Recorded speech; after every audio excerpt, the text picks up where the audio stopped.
আসসালামু আলাইকুম গাইস, আপনারা এখানে দেখতে পাচ্ছেন জয়েন ছবি। এই জয়েন ছবিটাকে আমি এখান থেকে একটা ছবি নেব, যেমন যিনি পুরুষ রয়েছে পুরুষের ছবিটা আমি এখান থেকে আলাদা করে নেব।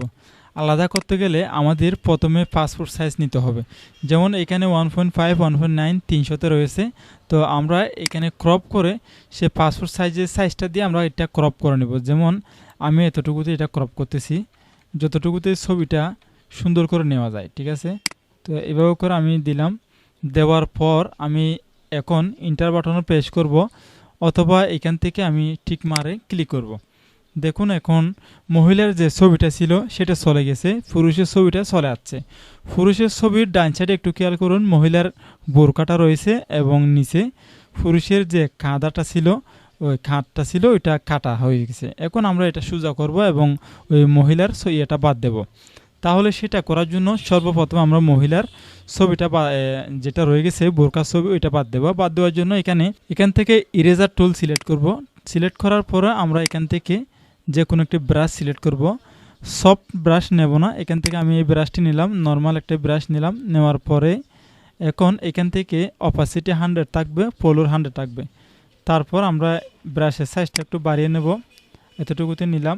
নেওয়ার পরে আমরা এই জায়গাতে ব্যাকগ্রাউন্ডে যে পাসপোর্ট সাইজ ছবিতে এই ছবিটাতে যে ব্যাকগ্রাউন্ডটা রয়েছে সেটার সাথে ম্যাচিং করে আমরা এখানে কালারটি দিয়ে দেব। কালারটি দিয়ে আমি এখান থেকে ওকে দিলাম। ওকে দেওয়ার পর এখন আমি এই মহিলার ছবিটাকে যেটা বোরকা রয়ে গেছে এটা একটু ডিলিট করব। দেখুন একটু জুম করে নিলাম। জুম করার পর আমরা আস্তে আস্তে করে এভাবে করে ব্রাশ করে যেটা ওনার ইয়েটা ছিল সেটা আমরা দূর করে নিলাম। দেখুন বোরকাটা আমার মনে হয় অলরেডি চলে গিয়েছে। ঠিক আছে, এতটুকুতে নিলাম, যেতটুকুতে চলে যাবে ততটুকু আপনারা নেবেন। তো আমি এটা ডিলিট করে দিলাম। ডিলিট করার পর এই ছবির বাম সাইডে যে অংশটা ভালো আছে সেই ভালো অংশতে আমি রেক্ট্যাঙ্গুলার মার্কিও টুল সিলেক্ট করে সেখান থেকে আমি এভাবে করে যে ভালো অংশটা আছে এটা সিলেক্ট করে নিলাম। এভাবে করে সিলেক্ট করে এতটুকু পর্যন্ত নিলাম। এতটুকু নেওয়ার পরে আমি এখন কিবোর্ড থেকে কন্ট্রোল জে বাটনে প্রেস করব। জে বাটনে প্রেস করলে এখানে লেয়ার বক্সে আরেকটা লেয়ার হয়ে যাবে। দেখুন কিবোর্ড থেকে কন্ট্রোল জেতে ক্লিক করার পরে এখানে একটা লেয়ার হয়ে গেছে, অর্থাৎ এখানে যে রেক্ট্যাঙ্গুলার টুলটা আমি দিয়েছিলাম সেটাকে ক্রপ করে অংশটা সিলেক্ট করে আরেকটা লেয়ার করে নিয়েছে। লেয়ার করে নেওয়ার পরে এখন আমার কাজ হচ্ছে গিয়ে এই লেয়ারে থাকা অবস্থায় কিবোর্ড থেকে কন্ট্রোল টি বাটনে প্রেস করব। টি বাটনে প্রেস করার সাথে সাথে দেখুন এখানে সিলেক্ট হয়ে গেছে। তারপর আমি এই লেয়ারটা এখন দেখুন আরেকটা অন্য একটা দুটা লেয়ার হয়ে গেছে। দেখুন দেখুন এটার উপরে কিবোর্ড থেকে কন্ট্রোল টি প্রেস করার পরে মাউসের রাইট বাটন ক্লিক করে এখান থেকে ফ্লিপ হরিজন্টালি ক্লিক করব। দেখুন এই ছবিটা কিন্তু এখন ঘুরে গেছে। দেখুন এটা করার পরে এখানে যতটুকু জায়গায় আমি এটা বসাতে পারি আর কি। ঠিক আছে, দেখুন এখান থেকে একটু জুম দিলাম।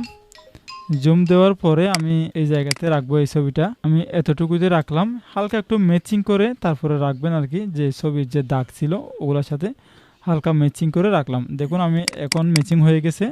তারপর আমি ডাবল ক্লিক করলাম। এখন দেখুন ছবিটা একেবারে পারফেক্ট একটি ছবি হয়ে গেল।